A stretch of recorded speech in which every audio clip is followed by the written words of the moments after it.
Dünyadaki tüm dostlara selamlar, sevgiler, saygılar. Örgümü dediniz kanalıma hepiniz hoş geldiniz. Bu videomda sizlere görmüş olduğunuz bu güzel kızlarımız için yapmış olduğum, şöyle göstereyim, bluzun yapımını anlatmak ve paylaşmak istiyorum. Umarım sever ve beğenirsiniz. Kendinize ya da çocuklarınıza rahatlıkla yapabilirsiniz arkadaşlarım. Modelimi yaparken Alize Cotton Gold'un şöyle bir ipini kullandım. Bazen isteyen arkadaşlarım oluyor. Numarası 103 arkadaşlar, renk numarası. Tığ ise 3 milim olarak kullandım. Ve böyle bir güzellik ortaya çıkmış oldu. Modelimizi arkadaşlarım bu yakadan başlayacağız. Şimdi ben size böyle küçük bir parçada göstereceğim. Yakadan başlayacağız. Daha sonra artım yaparak, yani robadan çalışacağız bu çalışmamızı.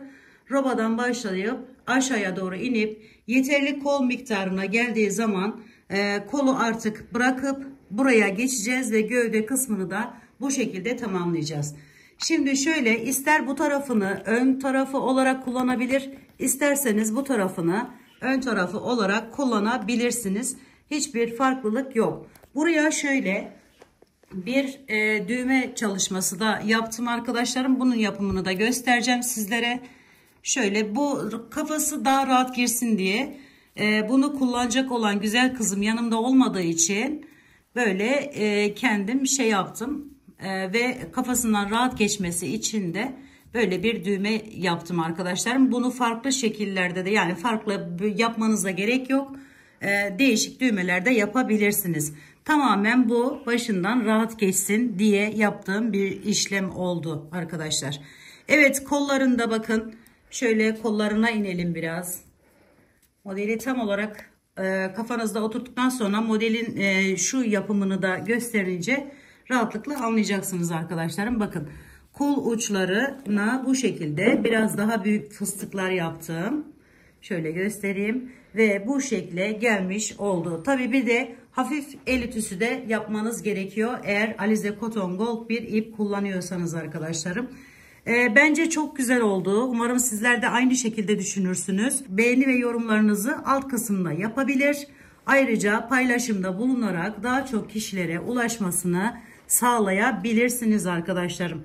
Evet, gelin hep birlikte örelim. Örerken stres atalım arkadaşlar. Evet arkadaşlarım, az önce de söylemiştim. Şimdi modelimizi bu yaka kısmından başlayacağız. Ben bunun için bu şimdi kaç yaşa olacak bilmiyorum arkadaşlarım. Ben mesela bunu 3 yaşındaki bir kız çocuğum için yaptım. Ama daha büyük de olabilir, küçük de olabilir. Şimdi sayı olarak vermekten ziyade kime yapacaksanız onun boynuna ölçerek yapabilirsiniz arkadaşlarım. Şöyle bir miktar zincir çekeceğim. Bunda 82 tane zincir çekmiştim arkadaşlarım. Önde şöyle göstereyim. Ön ya da arka fark etmiyor. Bu arada onu da söylemeden geçmeyeyim. Burada arkadaşlar 9 tane fıstığım var. Yani şöyle gördüğünüz yerlerden 9 tane var. Bu arada kol kısmına gelince artış yaptığımız yerler arkadaşlarım, bakın biri burada, biri burada. Burada 5 tane var. Şimdi önlerde 5, arka 9. Bir tane eksik yaptım ki daha böyle şey dursun diye. 1, 2, 3, 4, 5. Sonra başlıyorum. 6. burada bakın artış yerim. Şimdi ben bu artışları nasıl yaptığımı göstereceğim sizlere. Arada 1 2 3 tane atladık. Sonra burada yine bir artış yaptık. 9 tane tekrardan burada fıstık yaptıktan sonra diğer kola ve diğer öne geçiyoruz arkadaşlarım. Bu önde de yine 5 tane fıstığım var. Şimdi bunu dediğim gibi önce bir kime yapacaksanız onun boynuna göre ölçüp zincir çekip sonra da ikili trabzanları yaptıktan sonra modelimizi kurabiliriz artık. Öyle düşünün, yani öyle başlayın. Kendinize yapacaksanız zincir çekerek direkt başlayabilirsiniz. Şimdi zincirler çekelim şöyle. Bu arada her bir fıstığımız arkadaşlarım 3 tane ikili trabzan üzerinde oluşuyor. Şöyle göstereyim. Bakın aralarda 2 tane var. Bir tane burada, bir tane burada, 3, yani şöyle göstereyim. 3 tane ikili trabzan üzerine kuruyoruz. Zincir çektikten sonra 3 3 3 3 şeklinde devam ederseniz bu şekilde rahatlıkla kurabilirsiniz. Şöyle zincirlerimizi de sayarak geçelim.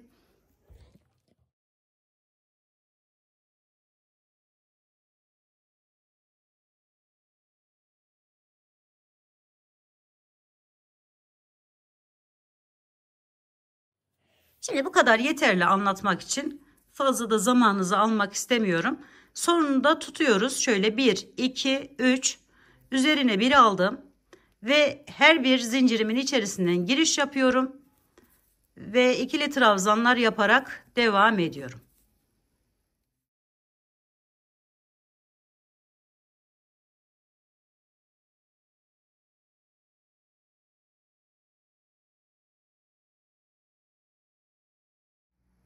Ayırma burada çok önemli. Yani en önemli yeri ayrılması. Bu kol ve ön ve arka kısımlarını ayırdıktan sonra rahatlıkla yapıyorsunuz arkadaşlarım. Hiçbir zorluğu yok.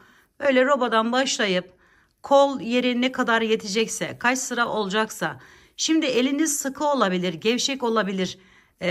O yüzden hani tam olarak sayı vermek biraz bana göre değil arkadaşlarım. Çünkü hani küçük, çok söylerim, eliniz geniştir, gevşektir, büyük olur. Az söylerim, eliniz ne bileyim sıkıdır, onda sıkıntı çekersiniz. Elinizin ayarına göre ayarlayıp şöyle bir zincir çekip ilk ayırımı, şimdi onu da böyle biraz daha yavaşça anlatmak istiyorum ki tam olarak anlaşılsın. Ve ayırma aparatı da kullanarak söyleyeceğim. İlk sırayı bu şekilde bir geçelim.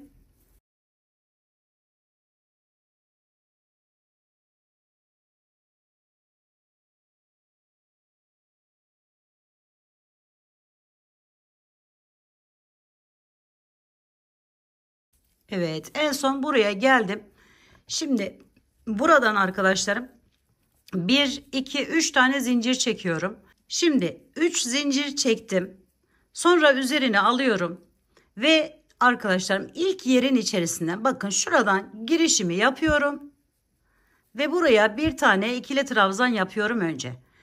Bir iki zincir çekiyorum. Üzerine bir alıp aynı yerin içerisine, aynı yere bir tane daha ikili trabzan yapıyorum. Bir V oluşturuyorum. Fıstıklarımızın alt kısmı olmuş oluyor. Yani şuralar arkadaşlar. Sonra üzerine aldım. Aradan 1 2 atladım. Üçüncüden giriş yapıyorum ve üçüncüye yine aynı şekilde aynı işlemi uyguluyorum. 2 zincir çektim. Tekrar içerisinden giriş yaparak bir tane daha ikili trabzan yapıyorum. Bir üzerine aldım. 1 2 atladım. Üçüncüden giriş yaptım. Bu şekilde ve buraya bir tane ikili trabzan, 1 2 zincir, tekrar aynı yerin içerisine bir tane daha ikili trabzan yapıyorum. Bu şekilde ilk sırayı tamamlayalım. 1 2 atladık. Üçüncüden giriş yaptık. Bir ikili trabzan, bir iki zincir, tekrar bir ikili trabzan daha yapıyoruz ve bu şekilde devam ediyoruz. 1 2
Son yerden de aynı şekilde ilk başlangıç yerimdeki gibi giriş yapıyorum. 1-2 zincir çektim. Tekrar bir tane daha buraya ikili trabzan yaptım. Bu da benim kenardan giden, az da olsa kenardan yerimiz gidecek arkadaşlarım. Şuraya geldik. Şöyle göstereyim. Bakın şurası. Buraya da bir tane daha ikili trabzan yapıyorum. Sonra 1, 2, 3, 4 tane zincir çekiyorum. Geri çeviriyorum. Burası ön kısmımız oldu arkadaşlarım. Şimdi bir sayalım. 1, 2, 3, 4, 5, 6, 7, 8, 9, 10, 11, 12. 12 tane burada yerim var.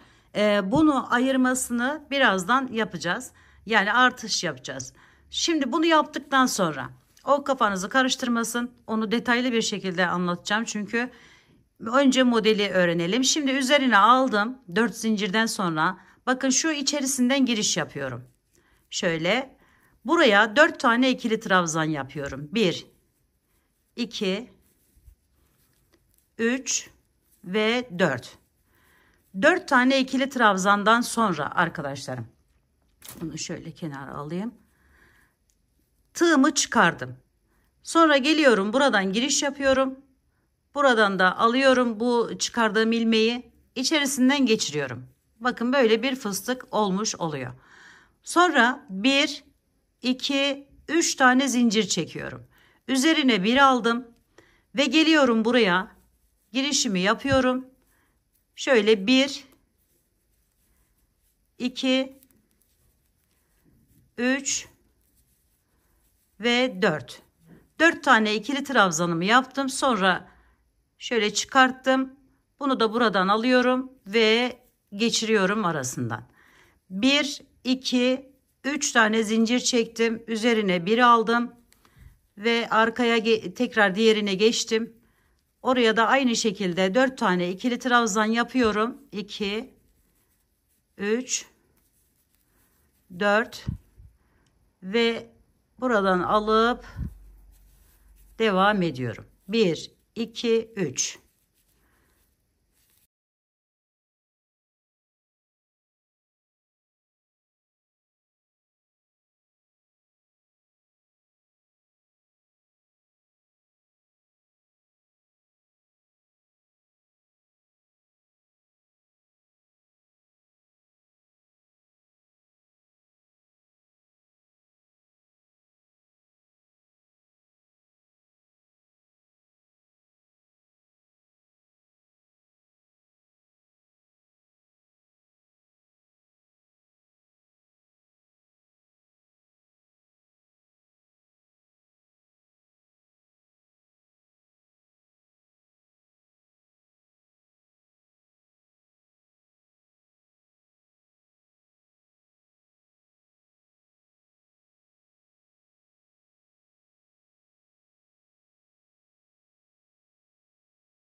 Evet, son yere geldim ve bu şekilde fıstığımı yaptım. Şimdi arkadaşlarım, burası çok önemli. Aynı zamanda bu da önümüzde, yanımızda dursun. Bundan önleri, arkayı ve kol yerlerini ayıracağız. Şimdi bunda dediğim gibi 5 taneydi. Hani çocuğun büyüklüğünü tahmin ederek yaptım. Önde 5 tane yerimiz vardı. Bu tabii küçük bir parça olduğu için 12 tane yerimiz var. Bu 12 yerin şöyle ayıracağız. Yani kol için, arka için ve önler için. 12 yeri ayırmak için de bakın şöyle geldim. Şimdi 1 2 buradan ayırdım. Burada artış yapacağım. Hemen buraya bir işaret koyalım şöyle. Birinci yerim burası olmuş oldu. Yani 2 bu taraftan ön için ayırdım. Sonra hemen 2 de bu taraftan ayırıyorum. Yani başta bu şekilde yaparsanız hem dengeli olmuş olur.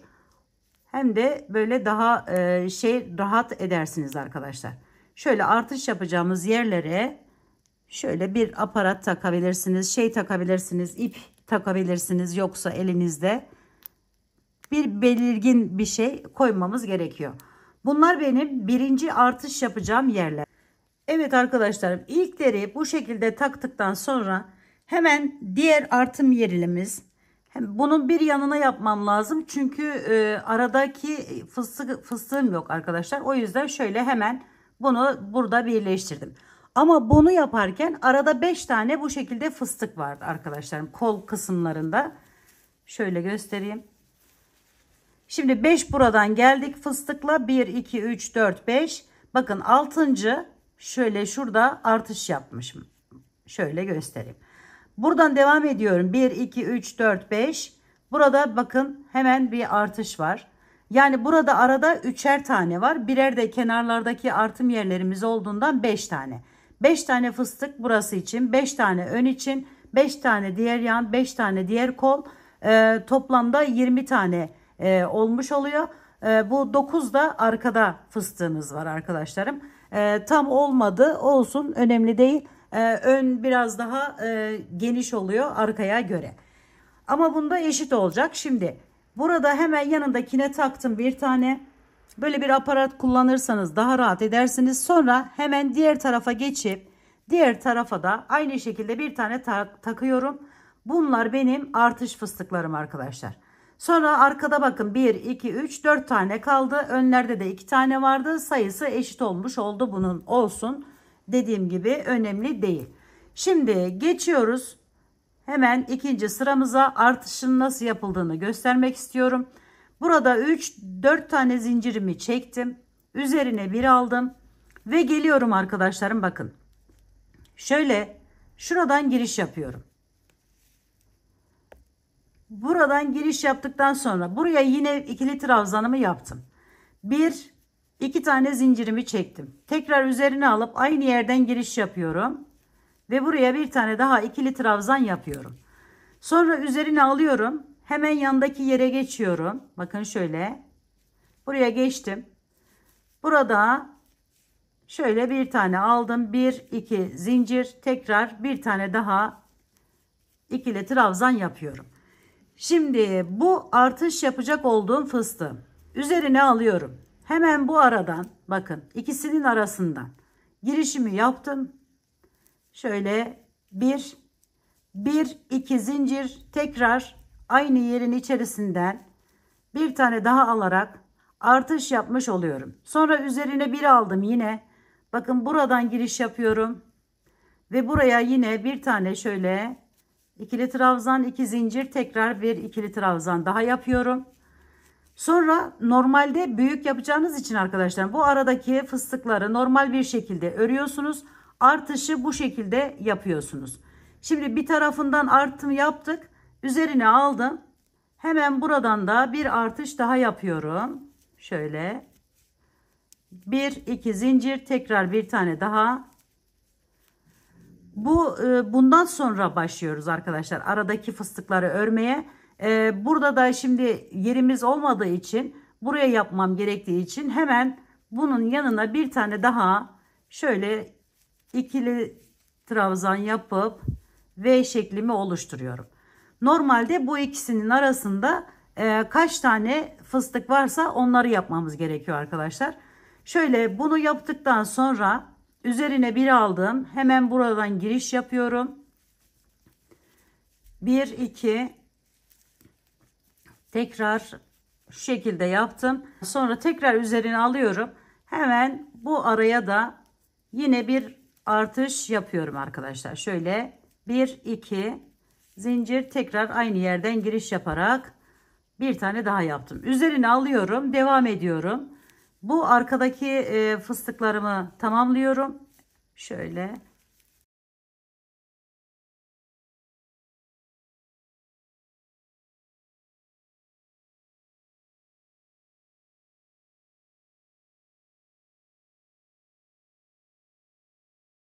fıstık yapacağımız yerleri oluşturuyoruz şu anda.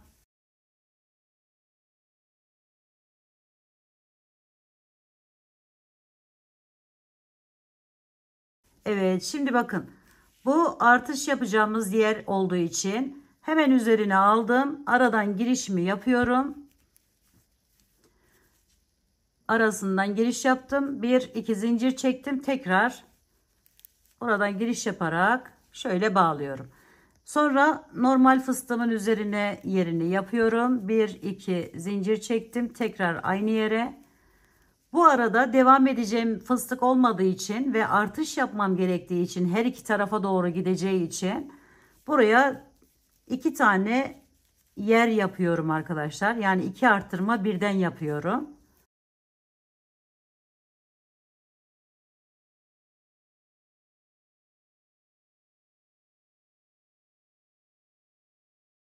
Sonra normal fıstığı yapacağım yeri yapıyorum.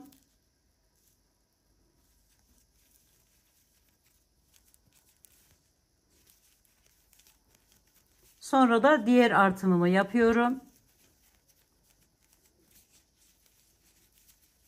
Ve normal fıstıklarımın üzerine yerlerini yapıyorum arkadaşlarım.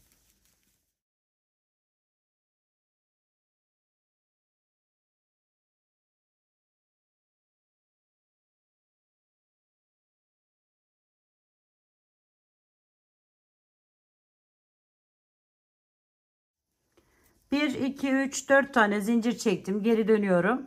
Bakın görüntümüz bu şekle geldi. Şimdi bu fıstıklarımızı yapalım. 2 taneydi. Burada önde 3'e çıkmış olacak sayısı 2 3 4 tane ikili trabzandan sonra çıkarıp birleştiriyorum. Bu şekilde 1 2 3 zincir, üzerine bir aldım.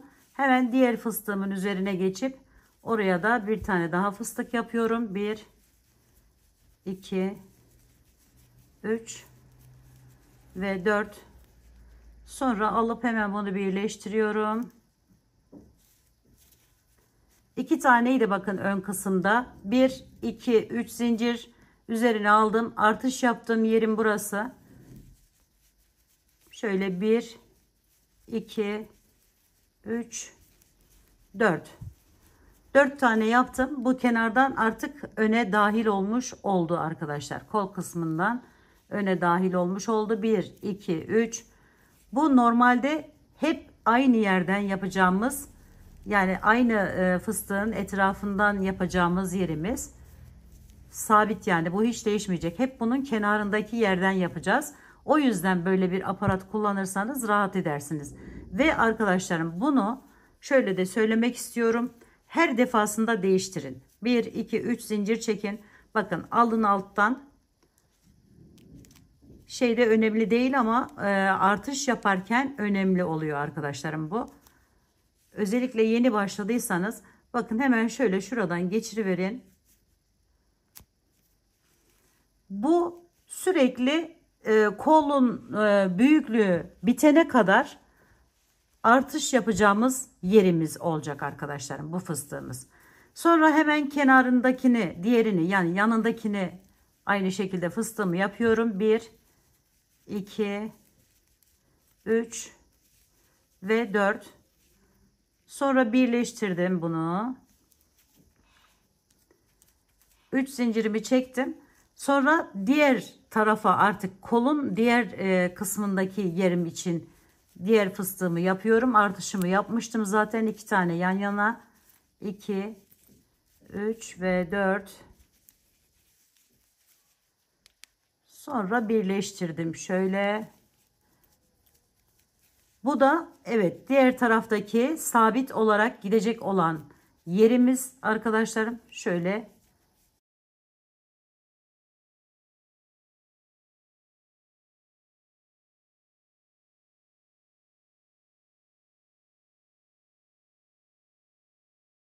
üç zincirimi çektim. Hemen onun yerini de belli etmek amaçlı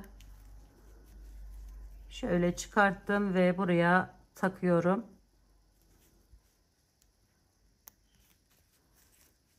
Evet, bakın böylelikle bu kol yerine de fıstık yapmış olduk arkadaşlar.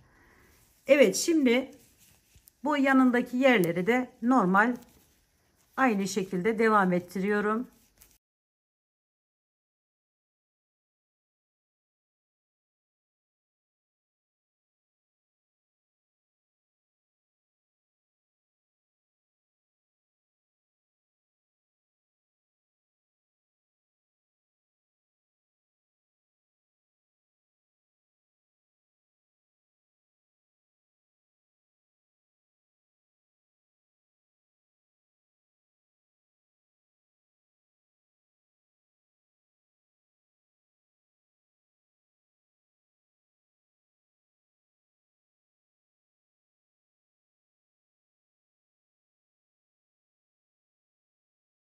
Evet, şimdi diğer tarafa geldim. Bakın, bu aradaki yerimin sayısı 6'ya çıktı. Yani arka kısım 6'ya çıktı arkadaşlar sayısı. Şimdi burada yine aynı işlemi uygulayacağım. Bu artım yerinin normal fıstığını yaptım. Bu da sabit olan fıstığım. Hemen onu yapıyorum şöyle. 2, 3 ve 4. Sonra birleşimimi yapıyorum. Sabit olan fıstığım olduğu için hemen bunu çıkartıp buradan şu şekilde takıyorum. Sonra diğerine, aradaki artımlarımı, fıstıklarını yapıyorum.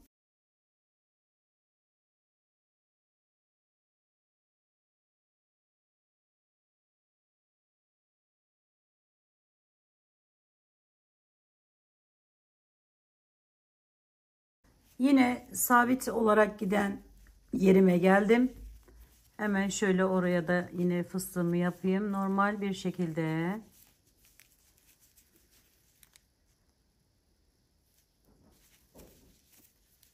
Evet, şimdi şöyle bir evde bu aparatı olmayan arkadaşlarım için özellikle bir ip parçası ile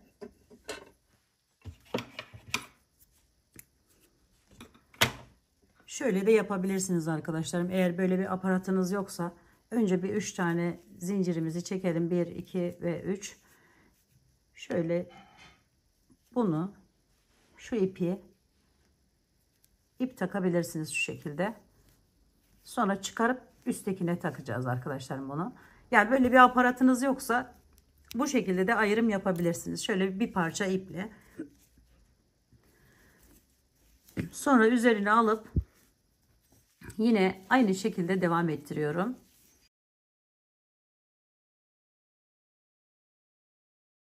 Öndeki fıstık sayımız da 3'e çıkmış oldu. 1, 2, 3 zincir. Birinciyi yaptık bakın. İkinciyi yapıyoruz şu anda. Bunu beşli de yapabilirsiniz arkadaşlar. Bu 4 yaptığımızı daha büyük, daha diri diri duruyor. Onu da söylemeden geçmeyeyim, ama bu böyle bir bebek için, kendiniz için ideal büyüklükteki 4 tane olanı. Ben onu daha çok seviyorum. 1, 2, 3 zincir, tekrar sonuncuyu da tamamlıyorum. 2, 3 ve 4. Sonra birleştirdim. 1, 2, 3 zincir çektim ve tekrar aynı şekilde kenar girişini yaparak buradan bağlıyorum arkadaşlar.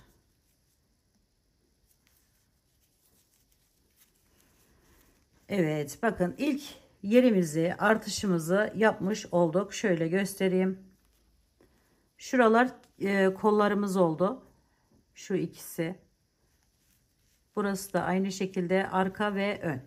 Şimdi bunu yaptıktan sonra arkadaşlarım, şu arası bakın açık. Bir sıra daha yaptım ben. Hani kafa büyüklüğünü biliyorsanız zaten hani böyle bir şeye gerek yok. Ama rahat geçsin, sıkmasın diye böyle bir boşluk oluşturdum ben. Ve bunu 1, 2, 3 sıra, 3 sıra şeklinde yaptım arkadaşlar. Yani şimdi bu sırayı da 1, 2, 3, 4 tane zincirimizi çektik. Aynı şekilde bir önceki yaptığımız gibi, ama bu defa kolların arasında fıstık yapacağız arkadaşlar. Şimdi bunu da dönelim, bu sırayı da gidip gelelim. Şöyle ikili yerimi yaptım. Tekrar devam ediyorum. Aynı şekilde her bir fıstığımın içerisinden alıyorum. Yeni bir yer oluşturmak için.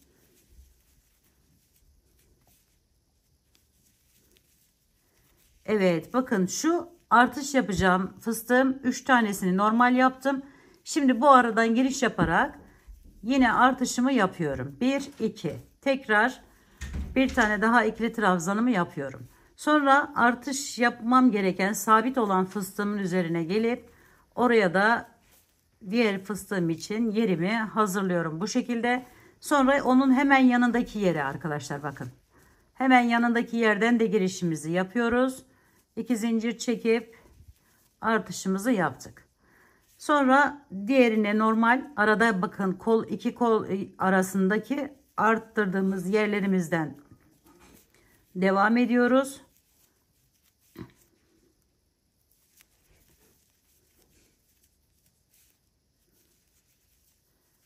Şimdi diğer fıstığımızı yaptığı sabit olan fıstığımızın yanına geldik. Hemen yanındaki boşluğa artımımızı yaptık.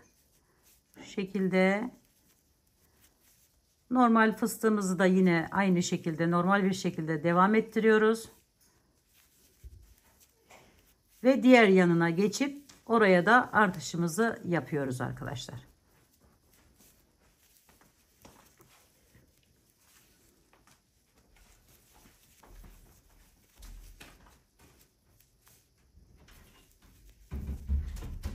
Burayı aynı şekilde devam ettiriyorum buraya kadar.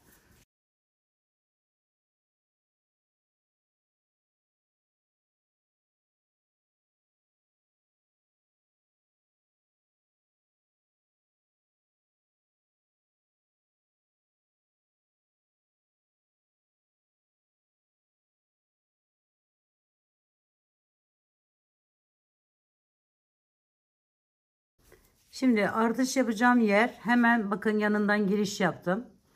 Ve buraya bir tane fıstık yerimi yapıyorum. Sonra buraya geçiyorum. Sabit olan fıstığımın üzerine de normal yerimi yaptım.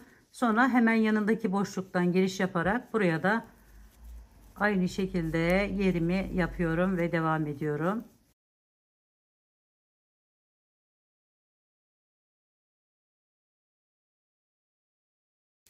Sonra diğer artış yapacağım yer.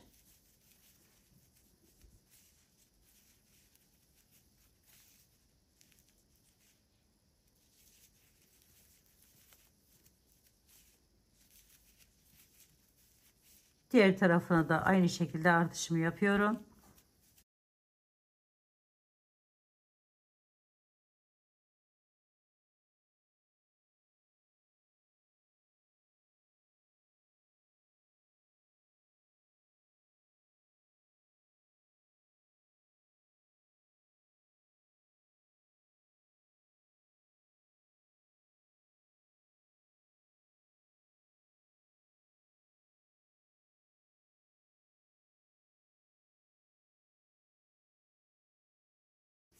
Evet, yandan girişimi yaptım ve geliyorum arkadaşlarım şöyle. Bunu buradan çıkartıp burası ile birleştiriyorum.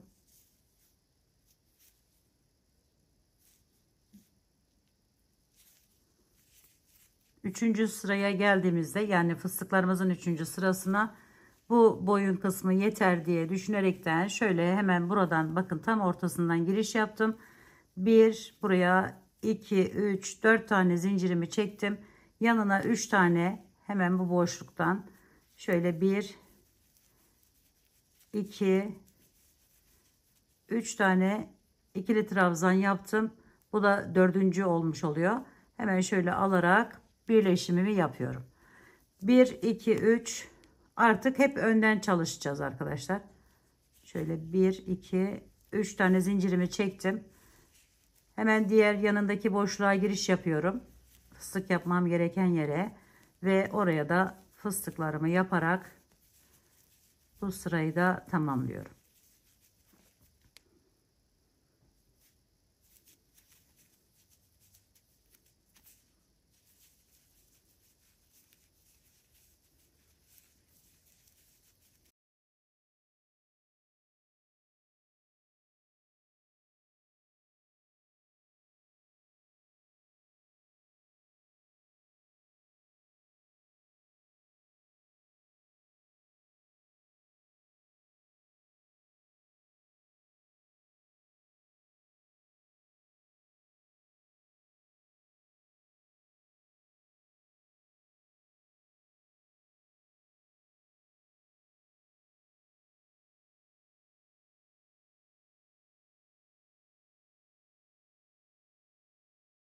Evet, sabit giden fıstığımın üzerine geldim. Hemen önce fıstığımızı yapalım. Bu çok işinize yarıyor arkadaşlarım. Yani yoksa karışıyor. Karıştırabiliyorsunuz. Bu sabit giden fıstığı kaybetmemek önemli. Şöyle hemen buradan, dediğim gibi bundan yoksa bir ip de takabilirsiniz. Diğer tarafta gösterdim. Bu işaretleri koyarak fıstıklarımızı yaparak devam edelim.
Evet, bakın sonuncu yerimizi de yaptık. Şimdi yine 3 zincirimizi çekiyoruz. 1 2 3, sonra geliyorum arkadaşlarım, bakın tam ortadakinin üzerinden şöyle girişimizi yapıyoruz.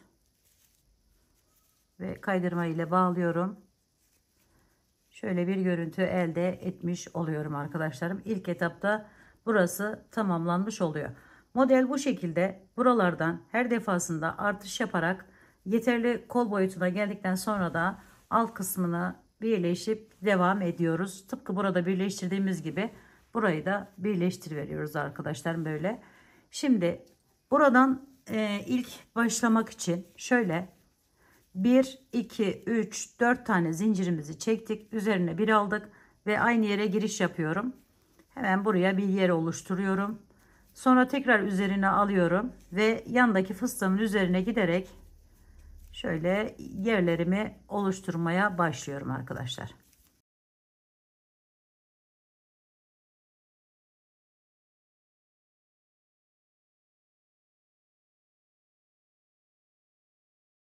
Artış yapacağım sabit olan yerime geldim. Hemen aradan giriş yaptım ve buraya artışımı yapıyorum.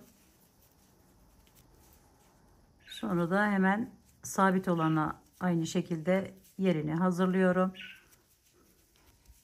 Sonra diğer tarafına da aynı şekilde artışımı yaptım. Aradan giriş yapıp alarak ve böyle devam ediyoruz.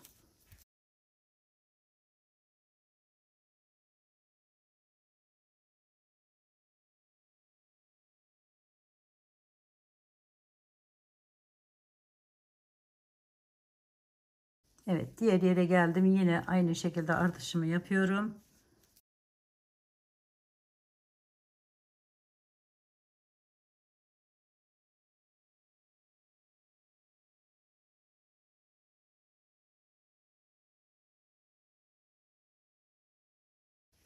Evet, bu şekilde devam ettiriyorum arkadaşlarım.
Evet arkadaşlar bakın ikisinin birleşim yerine geldim.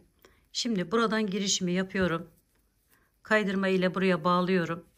Daha sonra buranın hemen yanına 1, 2, 3 tane zincirimi çektim. Üzerine bir aldım. Yine fıstıklarımı yaparak devam ediyorum.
Evet, bu şekilde bunları da yer değişikliği yaparak fıstıklarımızı yapalım ve gelelim arkadaşlar. Şunu söylemeyi unuttum ben. Şimdi aklıma geldi. Bu ortadan birleştirmeyerek böyle bir hırka, bir yelek yapımında da rahatlıkla kullanabilirsiniz. Yani aynı burada yaptığımız işlemi devam ettirirseniz şayet böyle önü açık olacak ve uzatıp gideceksiniz. Büyüklüğünü ona göre ayarlayacaksınız. Şuradaki birleşimi yapmayarak burada yaptığımız gibi yaparak devam ederek bir hırka ya da yelek yapabilirsiniz. Evet, hırkayı yaparken tabii ki de kolları uzun olacağı için burada kesmeyip devam edebilirsiniz arkadaşlarım. Şimdi bu anlaşılmıştır diye ümit ediyorum ve artık kollarını ayırma işlemini de göstermek istiyorum arkadaşlarım. Şöyle bakın, burada şu kadarcık bir kol yeri yapmış olduk. Ve hemen yine devam ediyorum burayı. 3 tane zincirimi çektim. En son birleşim yerime geldim. Buradan birleştiriyorum. Kol ve gövde ayrımını şimdi göstereceğim. Hiçbir dikiş yok arkadaşlar. Dikişsiz tamamen başlayıp bitiriyorsunuz. Buradan yine 1, 2, 3, 4 tane zincirimi çektim. Üzerine bir aldım. Fıstık yerimi yapıyorum. Devam ettiriyorum.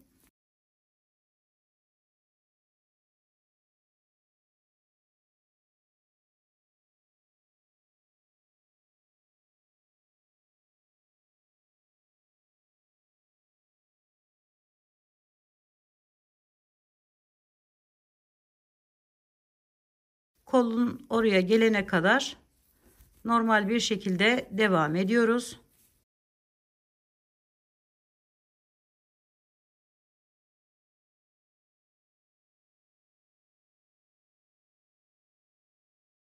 Evet, sabit olan fıstığımızın üzerine gelmeden hemen atlıyorum, geçiyorum. Şimdi kol ayrımını yapacağımız için üzerine aldım. Bakın, burayı atladım. Hemen diğer artış yaptığım sabit olan fıstığımın yanındaki yerden giriş yapıyorum. Ve bu şekilde buraya diğer sırada yapacağım fıstığım için yerimi hazırlıyorum arkadaşlar. Bakın, şöyle bunları tamamlamış olduk, bu kol kısmını. Şimdi devam edelim. Diğer tarafı da yapalım.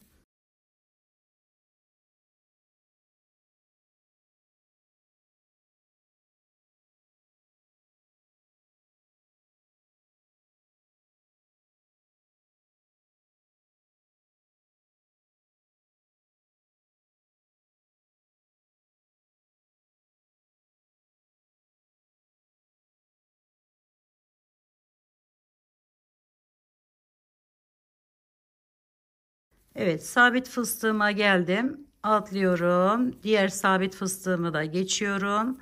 Hemen diğerinin yanındaki yerden şöyle normal yerimden giriş yaparak buraya yine yerimi hazırlıyorum arkadaşlar. Bakın, şu şekilde olmuş oluyor. Daha sonra yine devam ediyorum aynı şekilde yerlerimi hazırlayarak.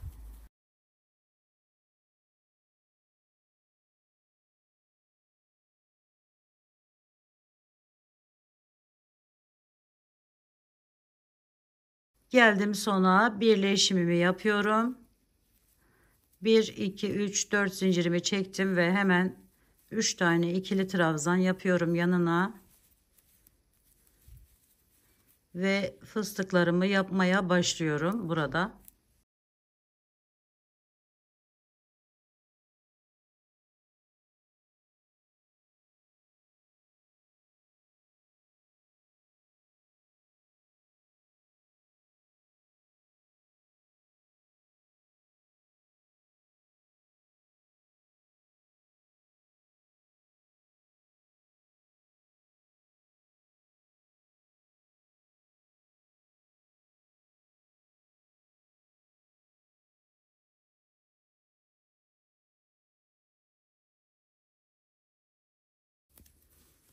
Evet, kol altına geldik. Bakın, bunları çıkartabiliriz, artık bunlara ihtiyacımız kalmadı.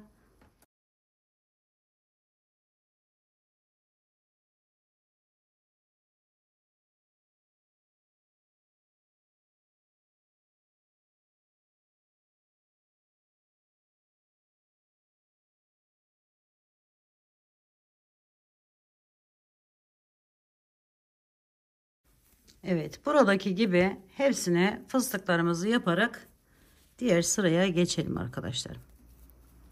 Evet arkadaşlarım, bakın bu kısmı da bu şekilde tamamladık. Şimdi kol ayrımlarını da yapmış olduk. Şöyle bu alt kısmını, yani şu bölgeyi dilediğiniz uzunlukta yapabilirsiniz. Şimdi burada bu kenardaki yerlerden de birazcık size göstermek istiyorum. Şöyle yaptık, geldik, uzattık dilediğimiz kadar. En son yere geldiğimizde yine aynı şekilde ilk sırada yer oluşturacağız arkadaşlarım. 4 zincirimi çektim. Hemen içinden giriş yaparak yerlerimi oluşturarak devam ediyorum.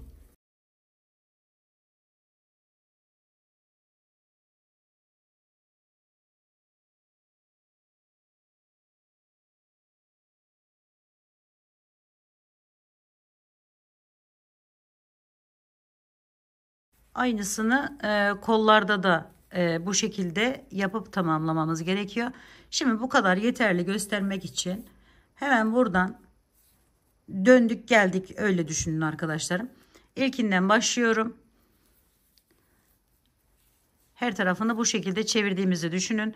1, 2, 3, 4 fıstık şeklimizi birazcık değiştireceğiz. Şöyle aldım, 4 tane zincir çektim. 2 üzerine doladım. Üçlü trabzanlar yapıyorum bu defa. 2 dolayıp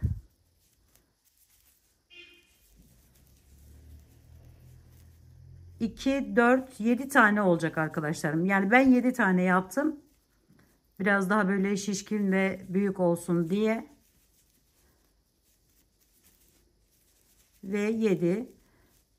Sonra çıkarttım, bakın. Aynı diğerinde yaptığımız gibi buradan giriş yaparak bunu buraya bağlıyorum. Yine arada 3 zincir çekiyorum. 1, 2, 3. Tekrar diğerine geçiyorum. Yine üçlü trabzanlarla 7 tane dolduruyoruz burayı.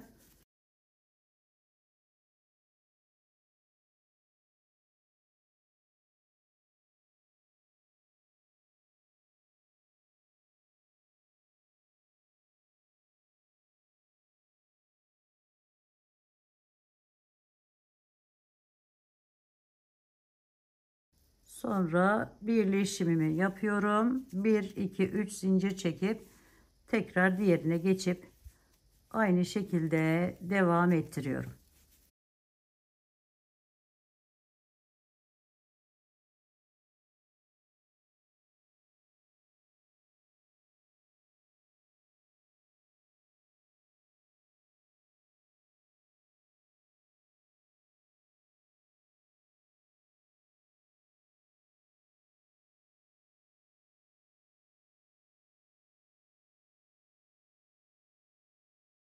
Evet, bakın böyle daha büyük, daha diri diri duran bir yer elde etmiş oluyoruz. Hemen şu ikisini de yapalım. Aynı işlemi kollara da uyguluyoruz arkadaşlarım.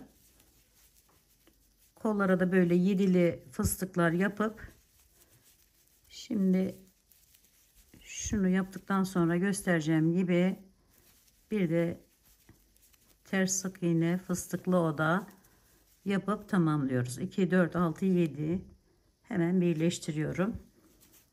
Bu şekilde dolanıp geldikten sonra arkadaşlarım şöyle aldım, üzerine alıyorum bir daha ve birleştiriyorum.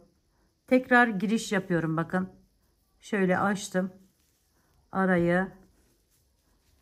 Farklı şekillerde de yapabilirsiniz ya da hiç yapmaya da bilirsiniz arkadaşlarım bunu.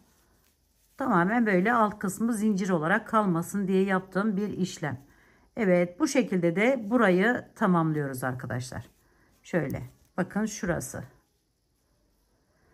Bunu da tamamladıktan sonra bir miktar da sizlere yaka kısmından da göstermek istiyorum. Orada yapılması gereken bir düğme yeri açmak işlemi de var. Hemen şöyle bir yerden, ilk başlangıç yerimizden girişimizi yaptık. Şöyle alıyorum, ipimi tutundurdum. Sonra 1-2 atlayıp üçüncüden giriş yaptım. Yine kenarlarda yaptığımız fıstıklar gibi ters bir şekilde yaparak yakayı çeviriyorum. İki arada bırakıp şöyle bakın, bir iki, bu şekilde devam ettiriyoruz.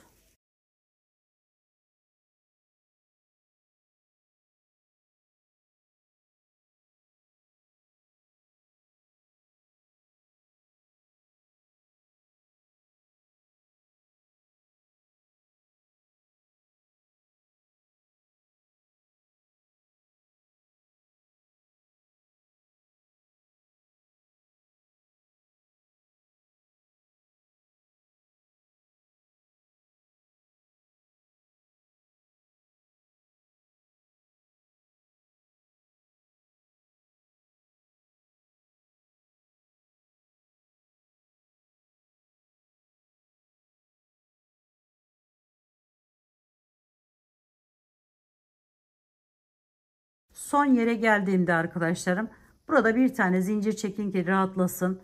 Şöyle bakın, şu kenarda yapmış olduğumuz zincir ya da tek olan ikili trabzanlardan giriş yaptım ve buradan alarak aşağıya doğru devam ediyorum.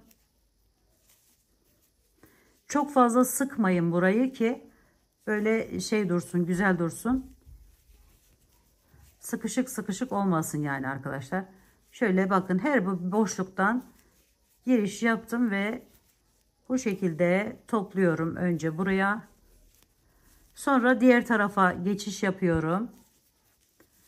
Diğer tarafı da aynı şekilde devam ettiriyorum.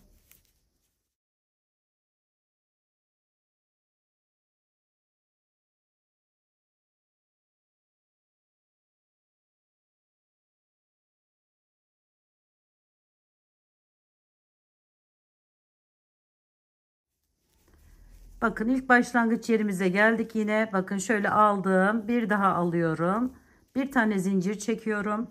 Ve burada arkadaşlarım, şu düğme takacak, yani düğmeyi şöyle bir yer yapmak istedim. Onu da bu şekilde yaptım. Şöyle bir miktar yükseldim. İçerisinden giriş yapıp topladım ve çektim. Bir tane zincir çektim. Biraz yükseldim. İçerisinden giriş yaptım.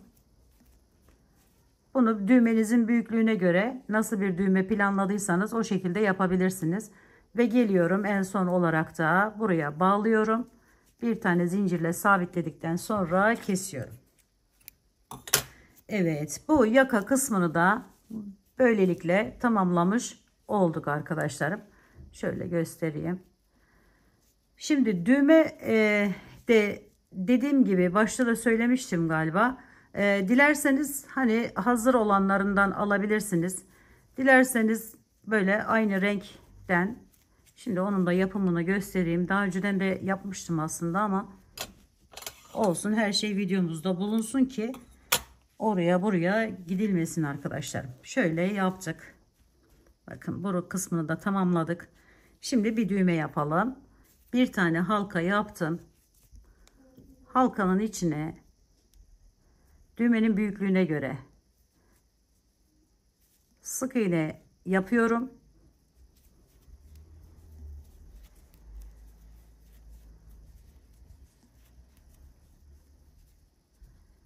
Sekiz tane yapmıştım ben, diğerini yanılmıyorsam. Şöyle 8 tane sık iğne yaptıktan sonra iyice bir böyle sıkılaştırmaya çalışıyorum. Daha sonra arkadaşlar, birleştirme yapmadan bakın, buradan giriş yapıp şöyle çekip şu şekilde yapabildiğim kadar üstünden devam ettirip, bakın o bir ipi de, fazla ipi de aradan aldık götürdük. Bu sık iğnelerimizin üzerinden alıp ortadaki yerimizden giriş yaparak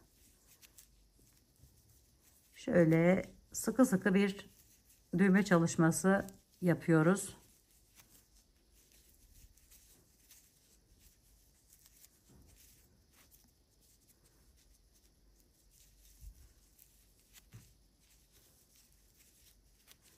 Çevire çevire sıkılaştırarak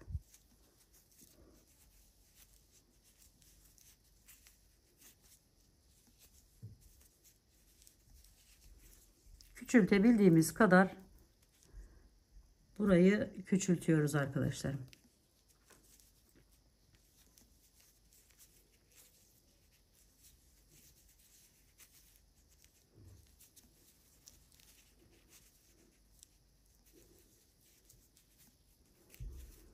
Evet, bu kadar yeterli. Bakın şöyle bir düğme elde ettik.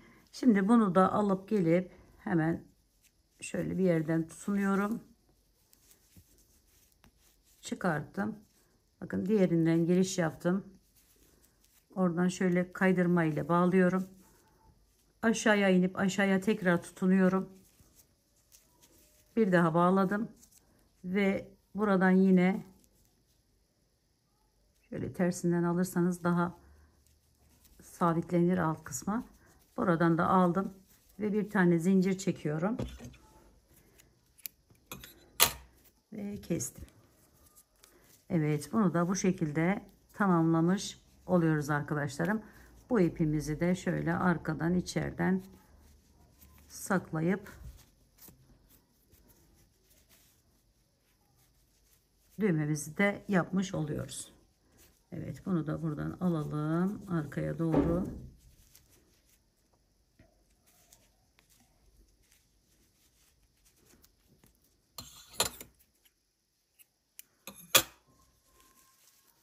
Bakın şöyle içerisinden geçirdiğimiz zaman modelimiz tamamlanmış oluyor.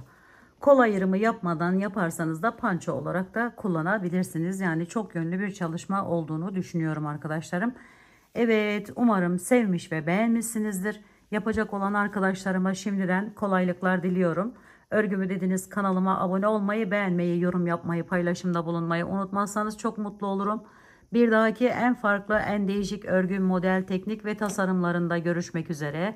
Hoşça kalın, sağlıkla kalın, Allah'a emanet olun arkadaşlar.